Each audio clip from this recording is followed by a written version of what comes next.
Look, I'm not going to pretend I didn't see it coming. When you spend years watching your parents treat your brother like he's the second coming while you're just the extra, you develop a radar for disappointment.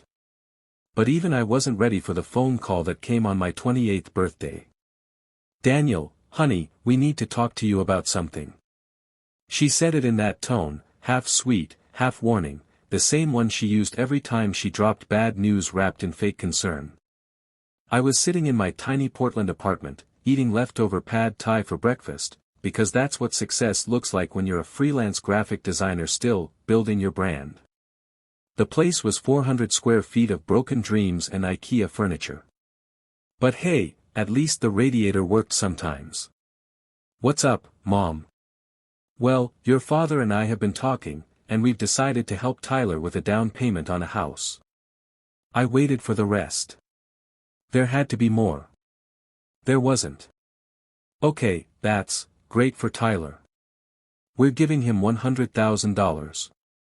I nearly dropped my phone into my noodles, which would have been tragic because that was my next 3 meals. $100,000. "Yes, sweetheart. We just want to help our children succeed." Our children, singular apparently. So just to clarify. Tyler gets $100,000 for a house. And I get silence. The kind that says everything. "Daniel, you're in a different place than Tyler. You've made different choices. He has a stable career, a serious relationship, a plan. You're still finding yourself." "Finding myself." Right. At 28, sitting in my underwear, watching my net worth circle the drain. "We knew you'd understand," Mom said. "You've always been so independent." Independent. That's a funny way to spell neglected. Here's the thing about being the family disappointment, it's not one big event. It's 1,000 tiny moments that add up to a scar shaped like not good enough. Tyler's 3 years older. Blonde, athletic, perfect. Mom called him her little sunshine. I had brown hair, practical, she said. Even my hair was a letdown. He played football, I played jazz band. He dated the homecoming queen, I dated my Xbox. He cruised through business school, I racked up student loans chasing art. When I was 15, I spent months on a national design contest, came in second out of 3,000. Dad's response? Well, at least you tried. Tyler got fourth in a swim meet, and Dad bought him a new laptop. I'm not bitter. Okay, I'm a craft IPA of bitterness, complex, with notes of resentment and a slightly hoppy finish. When I was little, Mom used to sit with me while I drew. She'd say, "Our Daniel's going to be an artist someday." She sounded proud back then. Before Tyler started winning trophies. After that, my drawings went from the fridge to the basement wall, the family's obligation gallery. College was supposed to be my redemption arc. Instead, I graduated into an economy that thought exposure was a valid paycheck. First job paid peanuts and demanded a decade of experience. 8 months later, I was restructured, a polite word for fired. That's when I started freelancing, also known as being broke with better branding. But I pushed on. Took every gig I could. Logos for crypto scams, flyers for garage bands, influencer posts that paid in promises. Slowly, painfully, I built something. By 28, I was surviving. Barely. Then Tyler announced he was buying a house. Over Sunday dinner, our weekly tradition of pretending we were functional. Jess and I found a place we love, he said, passing the mashed potatoes like a saint. Dad perked up. How much are houses there? About $500,000. We'd need $100,000 down. And just like that, Dad said it, what if we helped? Tyler's face lit up. Dad looked proud. It's time we helped our son build his future. Our son. Singular. Mom gave me that guilty look. When you're ready to settle down, Daniel. I'm fine, I said. This is great for Tyler. I smiled to show I was joking. Everyone knew I wasn't. That was 3 months before my birthday call.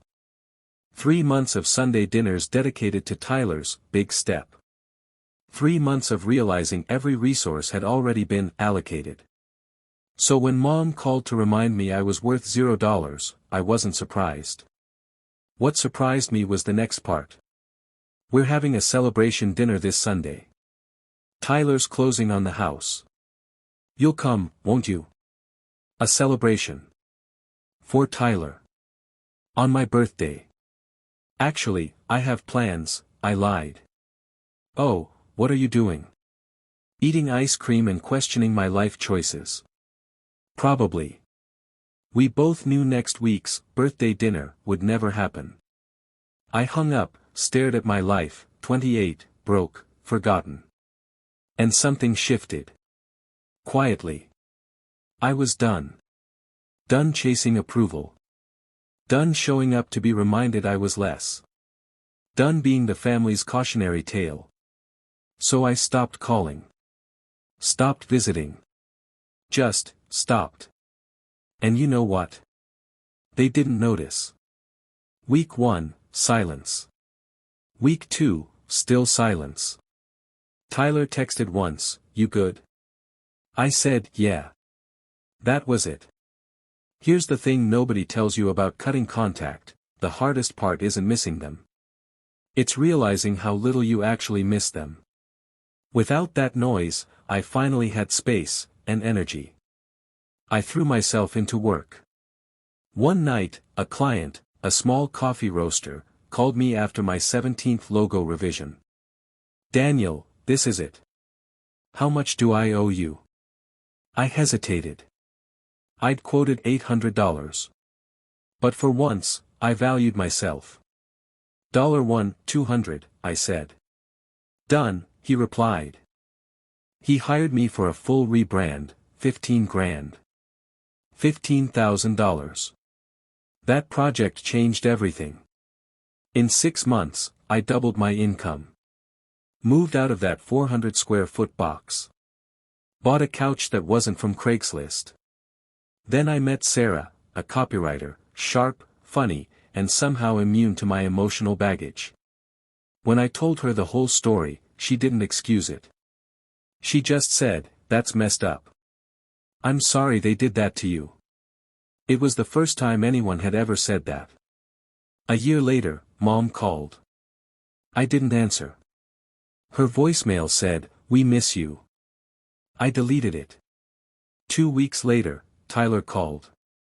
"Mom's freaking out. You should call her." "I'm mad at them, Tyler. Work it out or whatever. I've got to go." I stared at my phone, guilt creeping in. But Sarah said, "You don't owe them access to your life just because they suddenly decided they want it." She was right. 18 months later, I had savings, real savings. Enough to start dreaming. One weekend, Sarah and I went hiking, took a wrong turn, and stumbled across a "for sale" sign half hidden in blackberry bushes. 5 acres. Overgrown. Wild. Beautiful. I called the number. 45,000, the owner said. I had 32. Sarah offered to go in with me. "You sure?" She smiled. "You've spent your life avoiding what you want because of fear. Not this time." We offered 40. He accepted. 2 months later, it was ours. We spent weekends clearing land, sketching cabin plans. My architect client helped me design a small off-grid home. 600 square feet of freedom. Built mostly by hand. Every nail, every board, mine. When it was done, I posted one photo, "Built this." Proud of it. It blew up. Clients started calling. And then Tyler saw it. That he showed up one afternoon, staring at the cabin like it was a UFO. "You built this?" "With help." "Yeah." "How?" "You had nothing." Turns out, when you stop trying to please people who don't care, you get a lot done. He called Dad. They came. Mom looked around, confused. What is this? My land. My cabin. Dad studied it, quiet. You built this? Yeah. With what money? The kind you earn. For once, he didn't have a comeback. Just, I was wrong about you. Mom said, you should have called us. Were you worried, or just uncomfortable with silence? She flinched. I looked at all of them, the family that never saw me.